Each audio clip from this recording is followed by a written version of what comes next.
Okay, welcome to Wedgwood Community Church. We are so glad that you're here this morning. If you're here in person, we are thrilled to see you. If you're listening online and we don't see you, we're glad you're here. Or if you're listening later in the day or the week, we are thrilled you chose to spend some time with Wedgwood. We're delighted to have you. And our service this morning is going to focus around Palestine. We are thrilled to have Ashley Tanner with us this morning. She is the pastor, educator, organizer, and works for justice. She's with American Friends Committee and the national organizer of the apartheid-free communities. And I worked with Ashley on our pledge that we approved on Christmas Eve. And we were just talking about how beautiful it was to approve that on Christmas Eve. So thank you. We are thrilled you're here. She's coming all the way from Oakland, California, and she's doing our service, and then she's going to do the service there. So welcome. We're so glad you're here. And now we'll have our prelude. War, no more trouble, by Playing for Change. What a message. War no more. We don't need no more trouble. That's our message this morning coming from Wedgwood. And we do have a few announcements.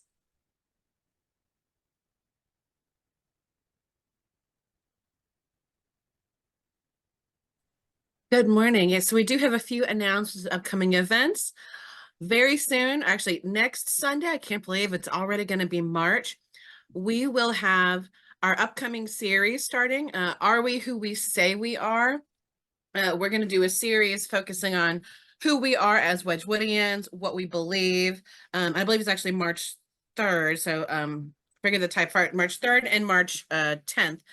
Part one will be doing the extravagant welcome, and part two will be focusing on our core values and principles. And then Sunday the 17th, we are going to be hearing from our County Commissioner, Arthur Griffin. He will be sharing his message on the Good Samaritan. And then the following Sunday is Palm Sunday. And then Sunday, March 31st is Easter Sunday. So we've got a jam-packed March coming up. And our Wedgwood Social Justice Book Club. This is probably one of the best books that we've read so far. If you want to join us at our next session on the 29th, please read through page 109. And if you haven't read it, but you still want to join, you're absolutely welcome to, because I know the discussions are really enlightening and powerful. And we had a guest speaker at the last session who was wonderful, and he's actually going to be joining us, I believe, at the book club again. And then he's got some he's a scholar, I believe, right, Melba? Yes, he's a Palestinian American. And we read through the first couple chapters and it was overwhelming. And so I asked him to join us, and he just loved our group. So he is going to meet with us every week as we go through this book. So it's wonderful to have Khalid with us.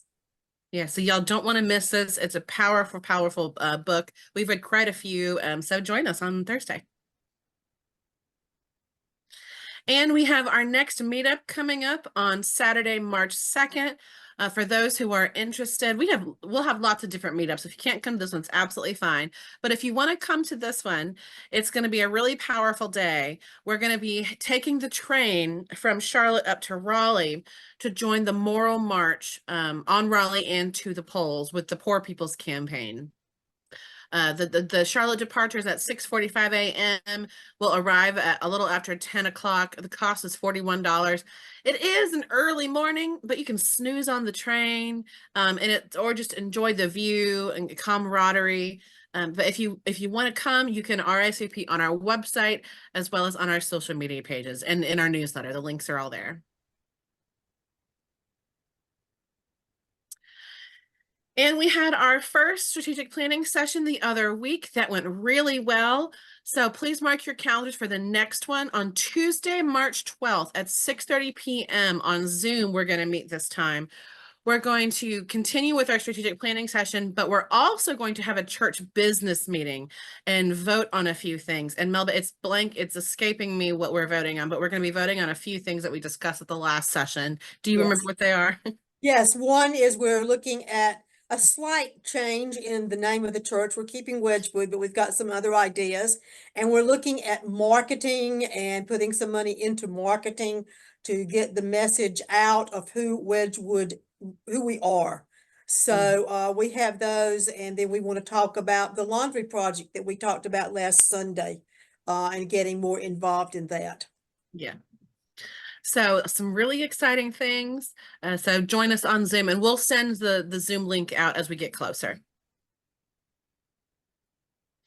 And membership, if you are not a member, but you've been, joining us or following our services, please consider becoming a member, because at the next strategic planning session, this is the perfect example. We're going to be voting on some things, and we want every voice heard, but you can't vote unless you're a member.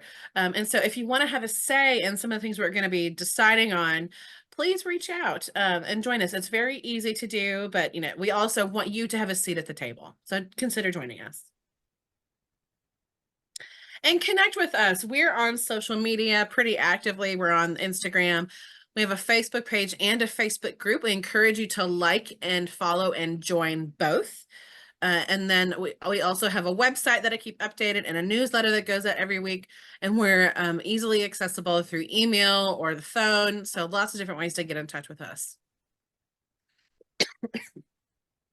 In Wedgwood, we have several staff, part-time staff. Melba is our ministerial coordinator, who kind of helps coordinate the daily life stuff in the church, Sunday services and things. And I'm our community outreach coordinator. I do just kind of whatever is needed. Ashanti is our music coordinator, and is a fabulous, fabulous singer. And then Ryan is our technology coordinator, or sometimes I'll call him our technology guru, because he keeps us going.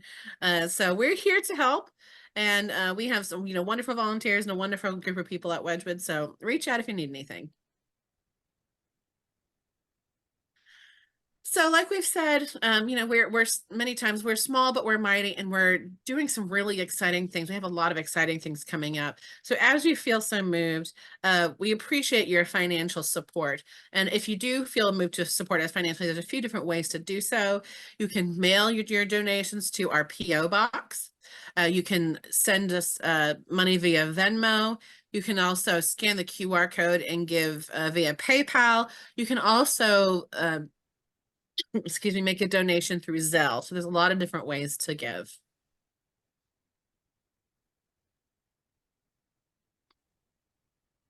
And thank you very much. Thank you. Some exciting things coming up.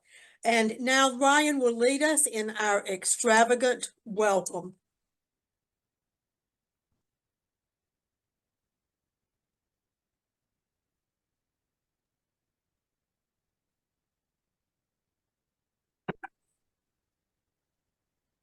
We are all welcome here. Welcome to a church that works for peace, justice, equality, and the care of Mother Earth. We are all welcome here. An extravagant welcome to you because of your gender identification, sexual orientation, ethnicity, economic situation, physical and mental challenges, doubting or believing, being depressed or full of joy. We are all welcome here.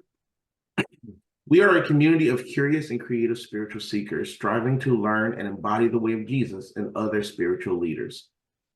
We are all welcome here. Like Jesus, we focus on the plundered and the marginalized as we try to address the major issues of our day.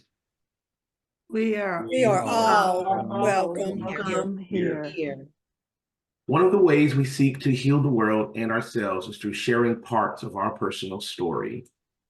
We are all welcome here. And yes, we are all welcome here. Wedgwood does mean all when we say that. So welcome to Wedgwood this morning.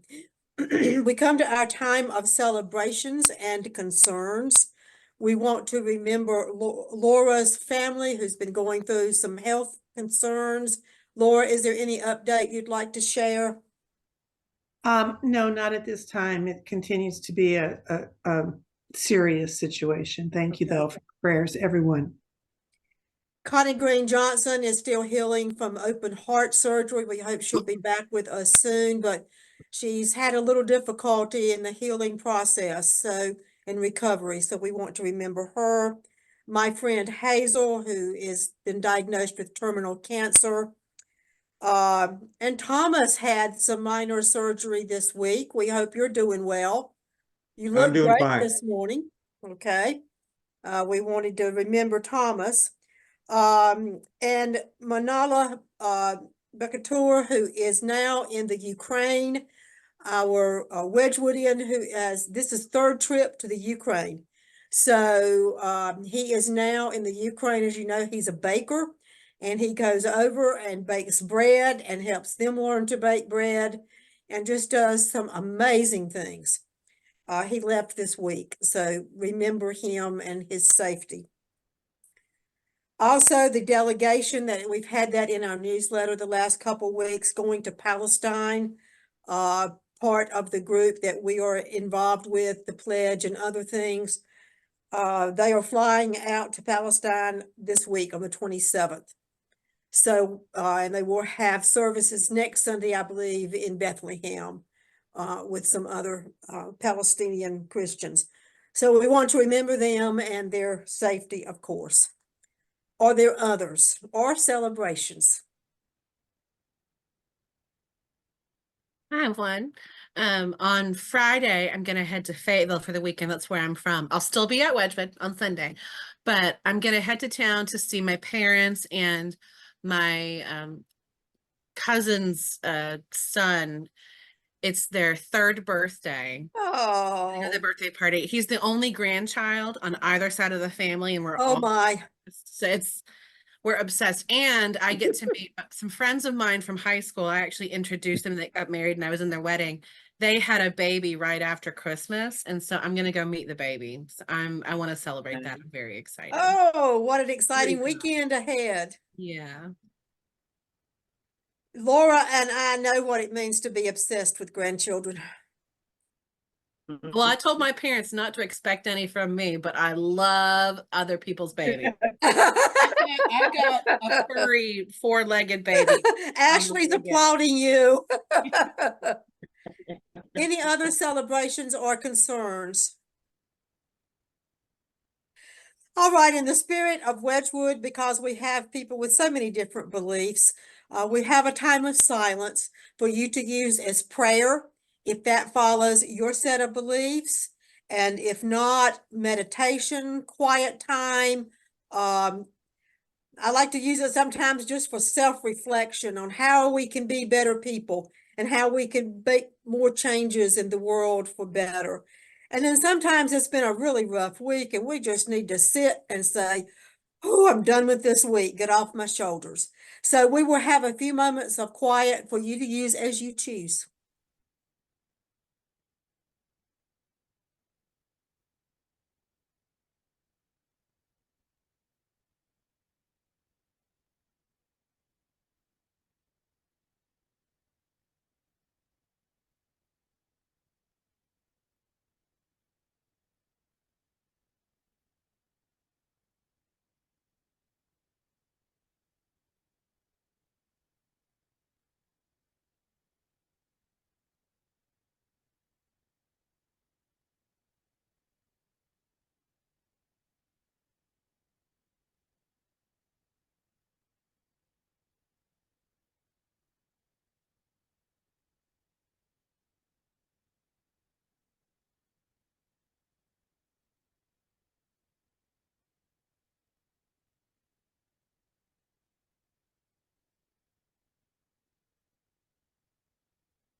Amen.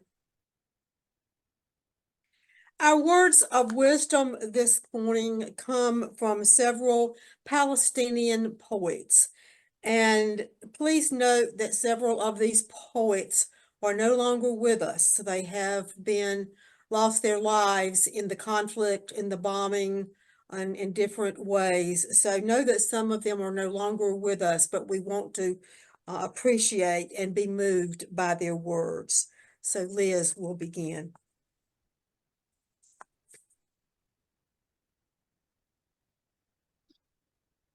Once in a Village by Alana Bell. Once in a village that is burning, because a village is always somewhere burning. And if you do not look because it is not your village, it is still your village. In that village is a hollow child. You drown when he looks at you with his black, black eyes. And if you do not cry because he is not your child, he is still your child. All the animals that could run away have run away, and the trapped ones have made an orchestra of their hunger.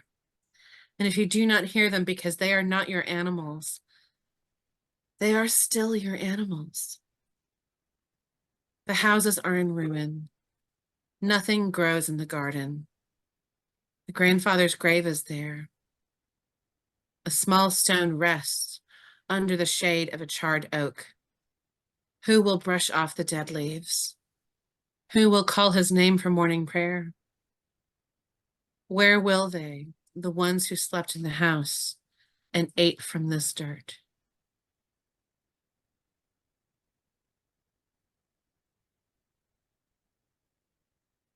The Olive Trees Whisper by Maya Anthony. Amidst the ancient lands they stand, whispering tales from gold grains of sand, with roots dug deep, embracing earth. They've seen Palestine, known its worth.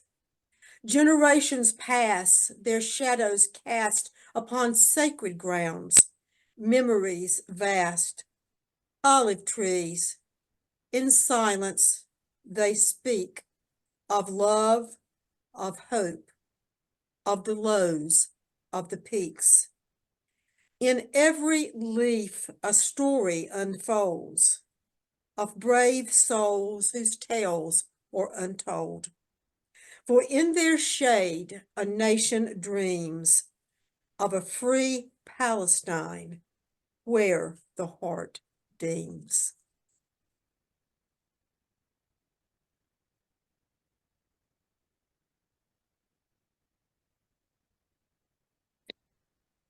Think of Others by Mahmoud Darwis. Think of others when you prepare your breakfast. Think about others. Don't forget to feed the pigeons. When you plunge into wars, think of others. Don't forget those who ask for peace. When you pay the water bill, think about the others, those who drink from clouds. When you return to your house, think of the others. Don't forget the people of the tents. When you sleep and count the planets, think about the others, to those who haven't found a place to sleep. And when you free your soul with metaphors, think of others, those who have lost the right to speak. And when you think of the distant others, think of yourself. Say, I want to be a candle in their darkness.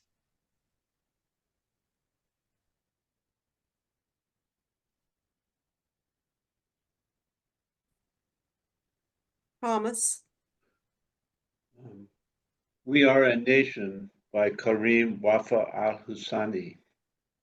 We are a nation of poets, writers, farmers, healers, doctors, warriors, teachers, scientists, therapists, historians, storytellers. They told you we were evil to prevent you from seeing who we really are. And to write poetry by Marwan Makul. In order for me to write poetry that isn't political, I must listen to the birds. And in order to hear the birds, the warplanes must be silent. Amen. Some poignant words from some Palestinians who are still with us and some who are gone. And now I will turn the service over to Ashley. Thank you so much for being with us.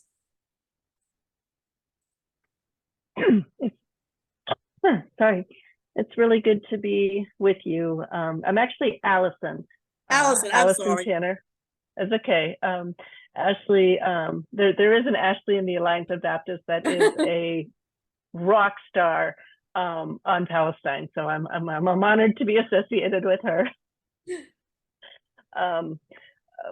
Wedgwood, thank you. Thank you for your work and your witness for inclusion, both locally and globally.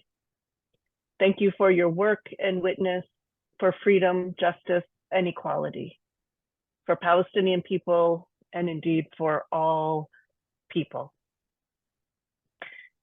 I was asked to share with you a little bit about my understanding of what's happening in Gaza right now, in the West Bank, in East Jerusalem.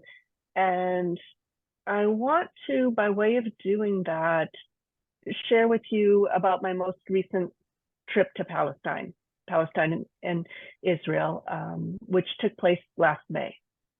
I was part of an apartheid-free delegation, leaders from multiple faiths and denominations, to bear witness to the ways in which apartheid is being manifest on the ground today, and to bear witness to the ever-intensifying oppression of the Palestinian people.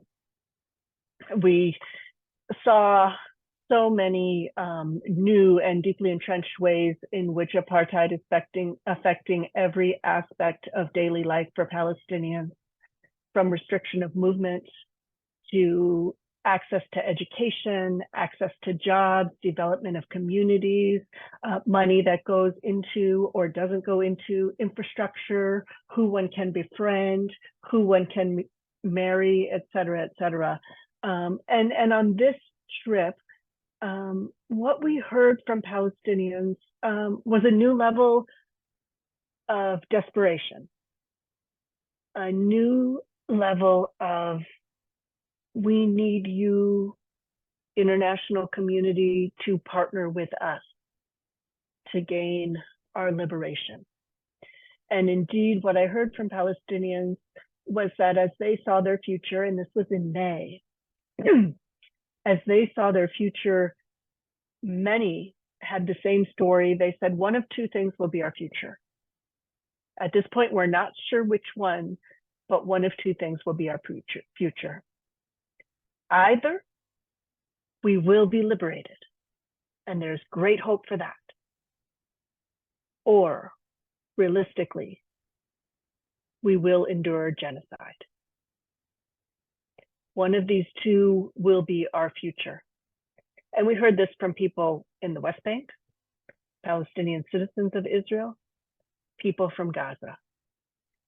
They said the current situation that we are living under is untenable. And as we watch the news today, we are living into that reality. One of two things will happen: genocide or liberation. And we are watching genocide unfold. And if there's going to be liberation, we must intervene. We must join the millions intervening. We must follow the Palestinian lead, the Palestinian courage and perseverance to do what we can to partner with their efforts, and indeed the efforts of the global community. The second thing that I witnessed on this trip that I think is very telling for this moment. We were in Hebron, where one of the worst manifestations of apartheid and vitriol and attack of Palestinians is taking place in a concentrated area. And in Hebron, as we were walking around, followed by soldiers with guns and being told where we can and where we can't walk, we saw on the side of a wall a symbol of what is known as Greater Israel.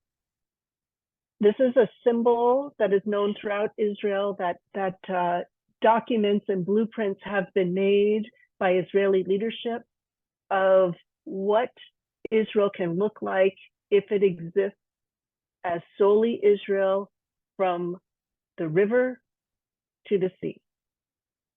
What Israel can look like when the ethnic cleansing of Palestinians is complete.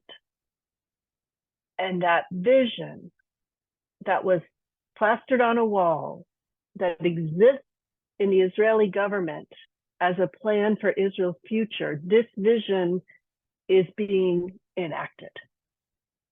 This vision is the driving force between the ongoing and increasing settler colonization, apartheid, military occupation, and oppression. And it's important to remember these bigger themes as we're watching the horrors play out in Gaza.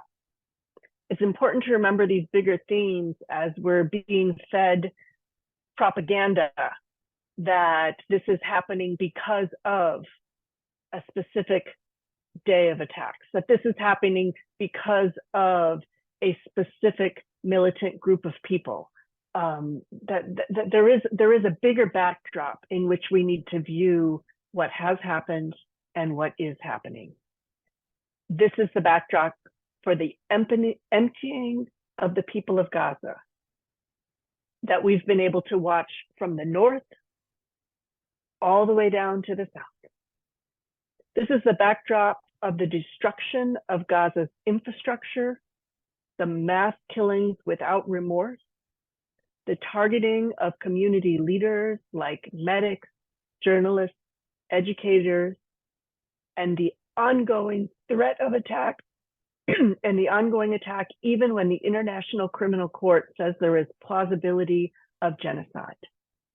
And I want to note that international crimes have been taking place not just in Gaza, but increasingly when all eyes are on Gaza, in the West Bank, in Jerusalem, against Palestinian citizens of Israel.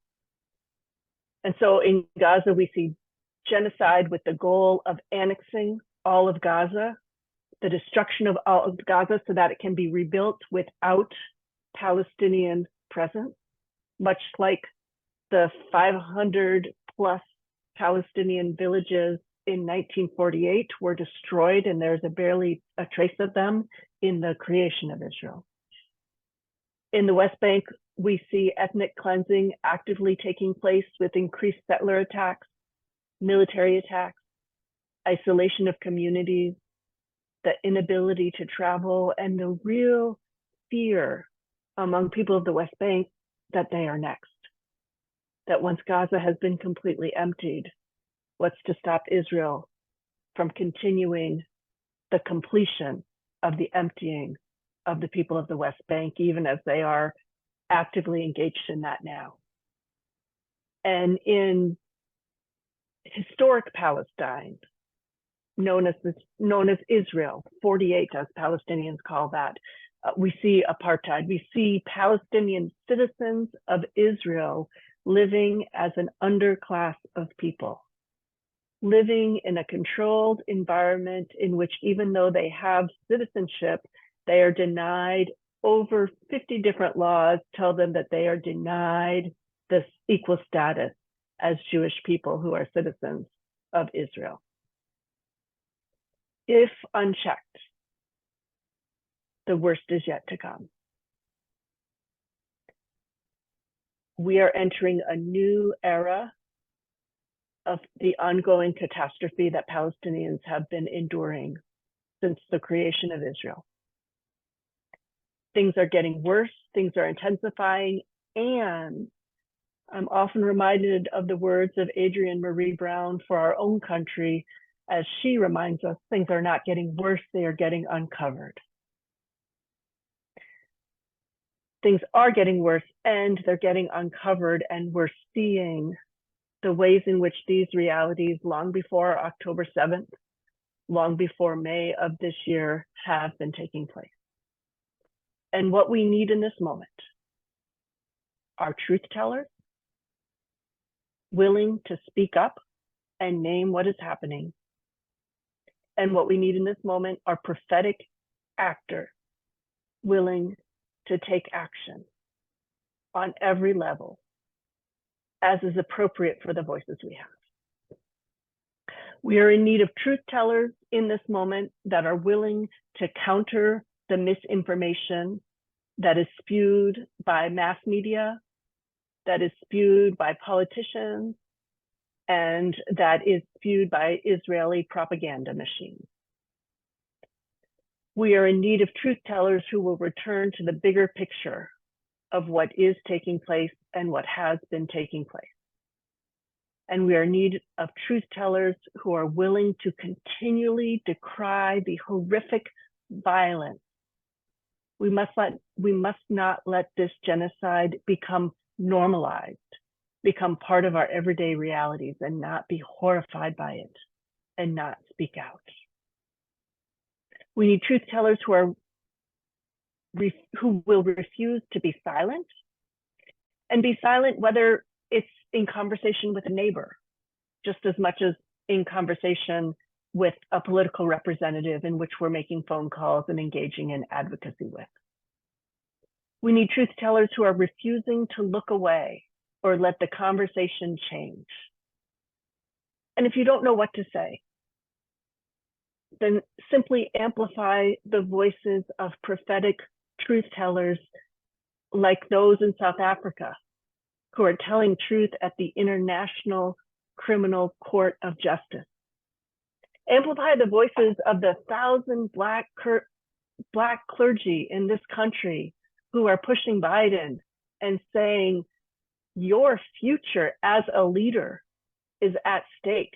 Do you realize what you are risking by not speaking out, by actually actively supporting aggressors? Lift up Arab leaders that are gathering together and meeting with Biden's officials to say, you must pay attention because we are, and it is affecting your political future. And finally, we need truth tellers that are willing to not just call out Israel, but to call out our own government as the financial and political power behind Israel, propping up Israel, not just for the sake of Israel, but for the sake of our own government desires and plans and military operations. And we need truth tellers that are willing to call out our own government that itself was built off the ethnic cleansing and genocide of the indigenous peoples of this land. Indeed, we need truth tellers that are willing not just to say this must stop in Gaza, this must stop in the West Bank and Jerusalem and Israel, this must stop in the United States, and we must speak the truth about our own history, lest it continue to be our reality and our future. As George Orwell so famously put it, in a time of universal deceit, telling the truth is a revolutionary act. And second, we are in need of prophetic actors willing to take action at every level. The status quo is genocide, ethnic cleansing, apartheid, occupation, oppression. And when we don't speak out, when we don't take action, we are allowing the status quo to continue. We must take action that changes the narrative of what's happening, that challenges the political support of what's happening, that disrupts the economic backing of what's happening. And we can do this in large and small ways.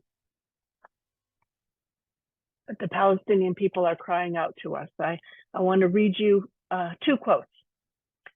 One that comes from the National Coalition of Christian Organizations in Palestine in 2017, as they offered this open letter to the World Council of Churches and the Ecumenical Movement. They write, "We need your costly solidarity. We need brave men and women who are willing to stand in the forefront. There is no time for shallow diplomacy. Things are beyond urgent. We are on the verge of a catastrophic collapse. The current status quo is unsustainable. And second, I want to lift up the words of Palestinian pastor and theologian Reverend Mitri Raheb, again, who is going to be in Charlotte in April to speak at the Alliance of Baptists annual gathering. Mitri Raheb gives us some hope, gives us some guidance. He argues that the bridge between immense challenges, which indeed we are watching play out, and endless opportunities, which we work for, we long for, we pray for, and we commit ourselves to, the bridge between immense challenges and endless opportunities is hope in action. And he goes on to describe, hope is the power to keep focusing on the larger vision while taking the small, often undramatic steps toward that future. And so this is the work before us, to bear witness to what's happening, to speak truth, not only to power and to those in power, but also to our neighbors, to our family members, to our friends, to our book groups, and to take action, to disrupt the status quo and to participate in the small, often undramatic yet hope-filled steps toward that future. And so Wedgwood, I want to thank you for the ways in which you are already engaged in this work and encourage you.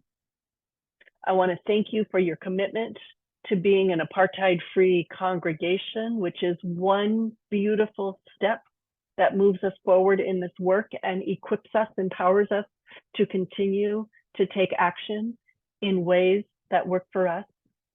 And finally, I want to thank you for shining your light alongside, next to the lights that are shining all over the world.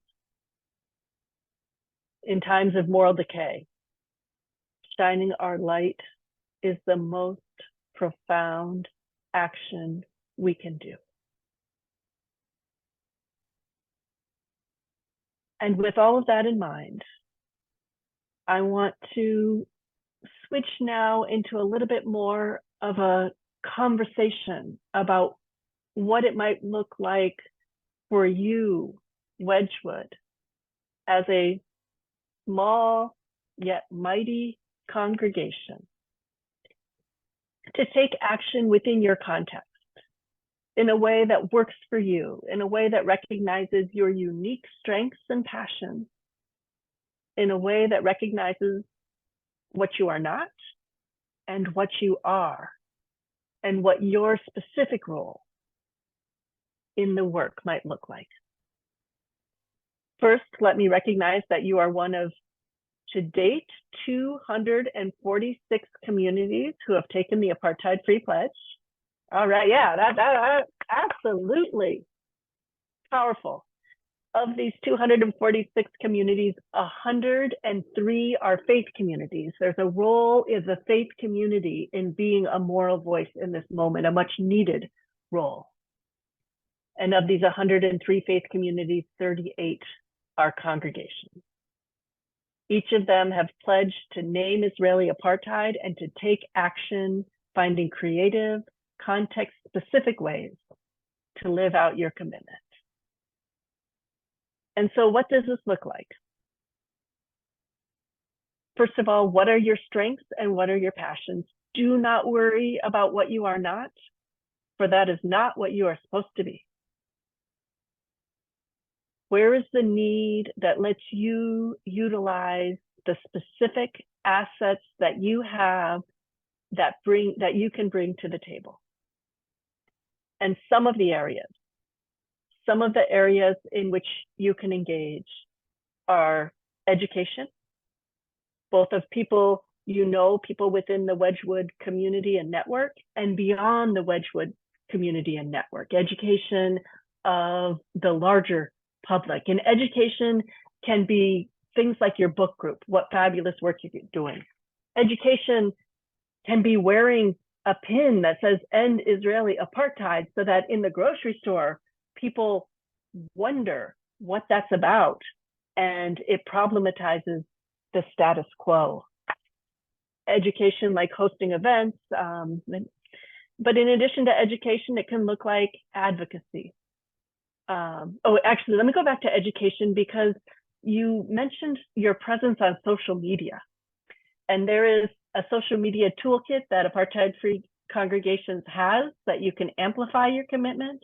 There are ways in which you can educate far beyond the direct interpersonal connections you have to your larger social media presence, in which you are already known for doing good work. Apart from education, there's the work of advocacy, of calling your representatives, of using your bodies to show up at rallies, of seeking to move the political needle. And then there are actions of divestment, actions of economic education and economic advocacy. And so what are ways in which we can change the routine, the status quo of what's happening? We can change the narrative. We can change the political landscape and structural powers that are allowing this to happen, and or ways to change the funding, to challenge the economic power, the material resources that are behind all this. And so with some of that in mind, let me pause to hear your thoughts. I can give you more ideas, but I feel like you know best your strengths and ways in which you can potentially apply them.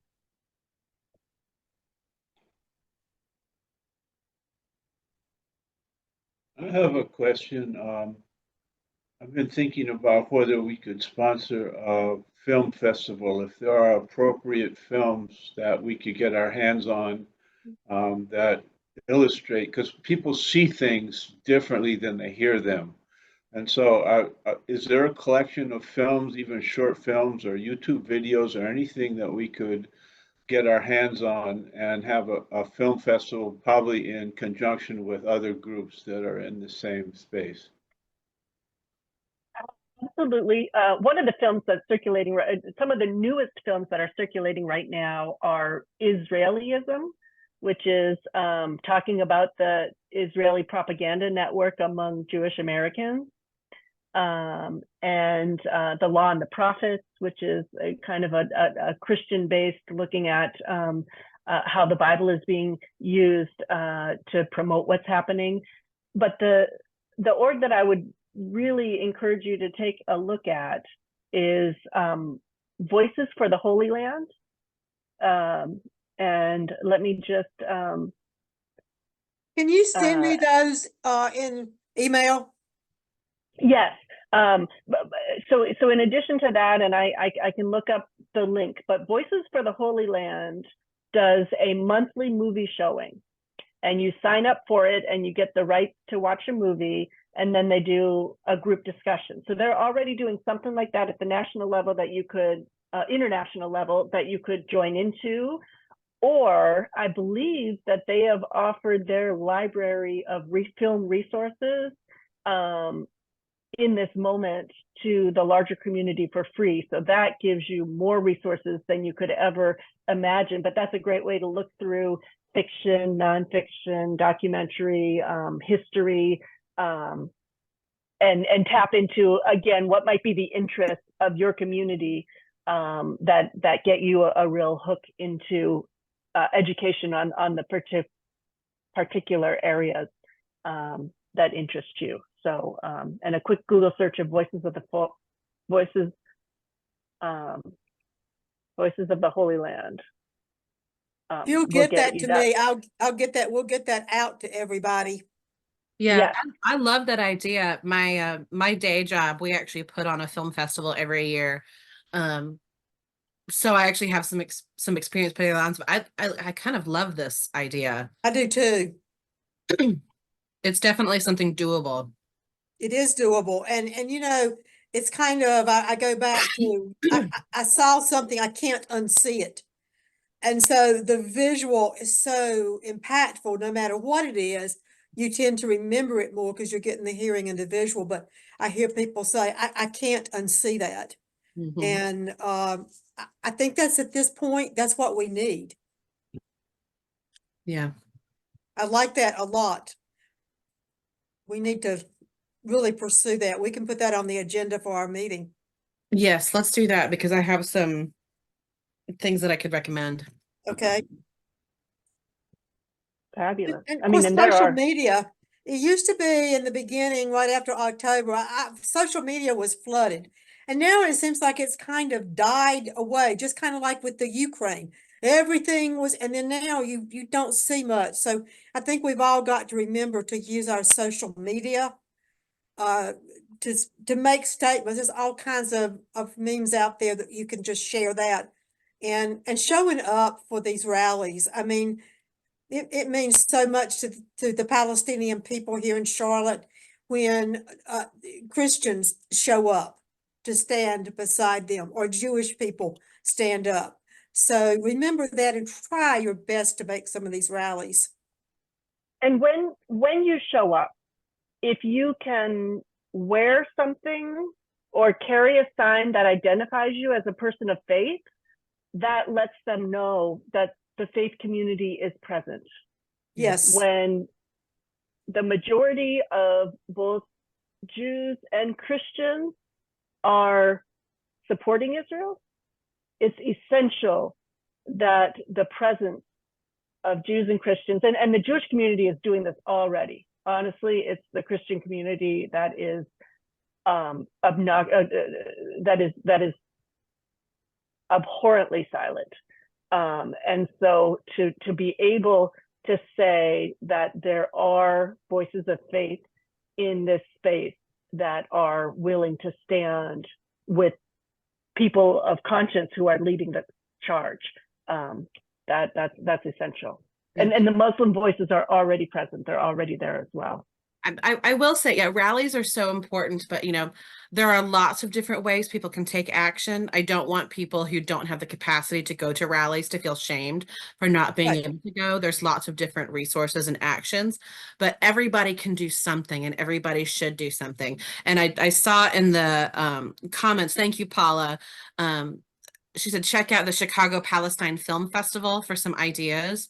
Let's look into that because this is something that I think Wedgwood could definitely take the lead on. And actually, putting on a film festival is work, but it's not as much work as people think.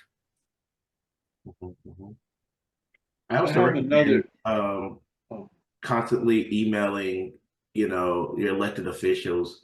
I do that a lot, and I don't necessarily hold back on my feelings when it comes to it, and I let them know, like, you're continue to do this, and you lose my support and anybody's support that's willing to listen to me.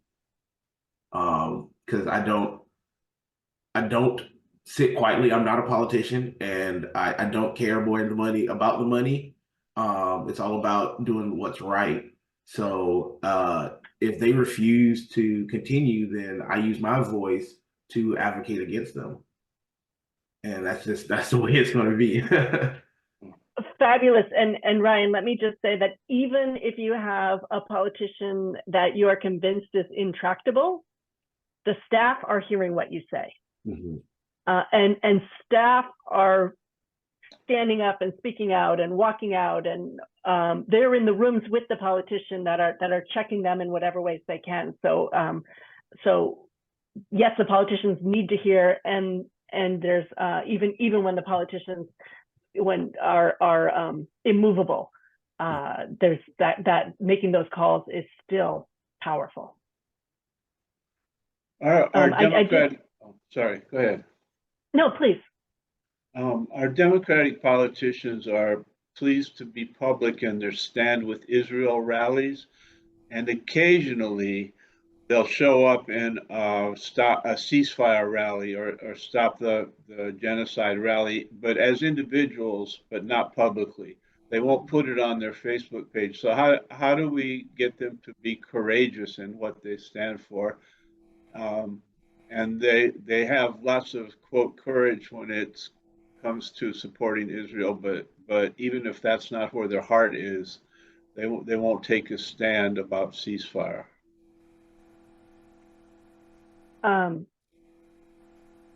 So by way of politicians there are cracks in multiple places, and we have to utilize those cracks. There was just a letter put out by Raphael Warnock and Ossoff, and it is woefully inadequate in what it calls for, but it does mention ceasefire, and it has now 16 senators who've signed on to it. So, so we need to keep pushing in the places we can push to get everyone to take the next step, knowing that that is one step in a marathon that they need to be taking, and so that we can push them for the next step and the next step. I was going to say one thing that we face, especially here in the South, in the Bible Belt, is the evangelical groups that still want to respond with, but God gave that land to Israel. Israel is supposed to have that land. You hear that a lot, or they don't even say it, but you know that that's what they're thinking. But there's a lot of that in the South, in churches still. And you know what my response is to that? No one has the right to use their religious beliefs to persecute other people. Absolutely. It literally is that simple. Right. Yep, it is. And I will say that's the other reason why it's so important to have a Christian presence, not only at rallies, but we're in the public eye on this, because the dominant message among Christians is pro-Israel. The dominant theology among Christians is Christian Zionism. Christian Zionism is the foreign policy of Christian nationalism. And so again, by way of educating your community, if you're in the thick of, if you're surrounded by Christian Zionism, are there education ways to problematize the message of Christian Zionism, to awaken people to the ways in which it is supporting, it is undergirding the support of genocide in this moment, and the ways in which it is antithetical to the gospel message of Jesus Christ. Others who might not have spoken yet, what's percolating for you?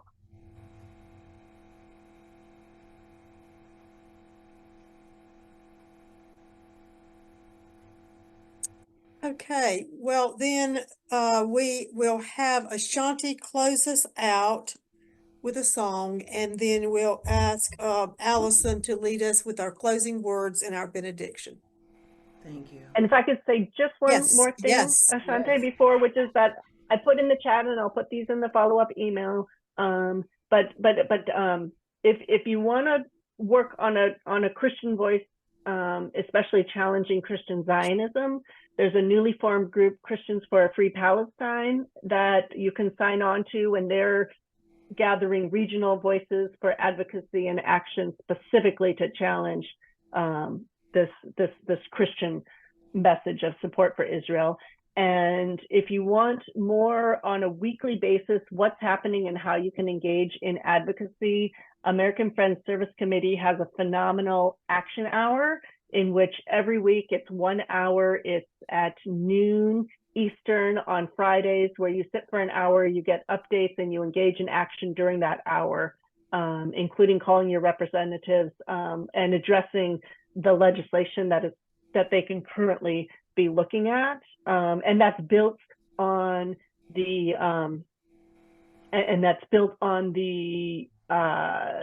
Jewish Power Hour. The Jewish Voice for Peace has a half-hour Power Hour every day as well. This is kind of a Quaker iteration of that. If you'll send me all that, we'll have that in our newsletter this week. Fabulous. Continue to use our voices. Allison. Let us go forth to imagine a better world and to do the work of helping bring it into being.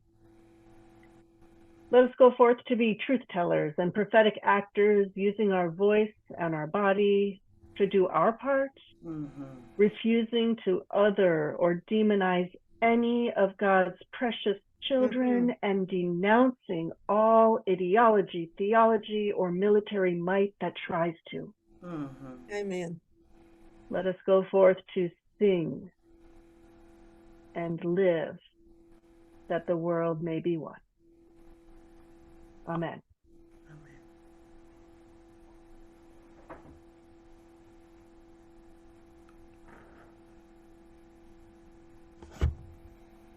We extinguish this flame, but we keep the light in our hearts with the message of love and justice, taking it outside of these walls into the world in which we live in, until we see each other again. Amen. Ashe, and may it be so.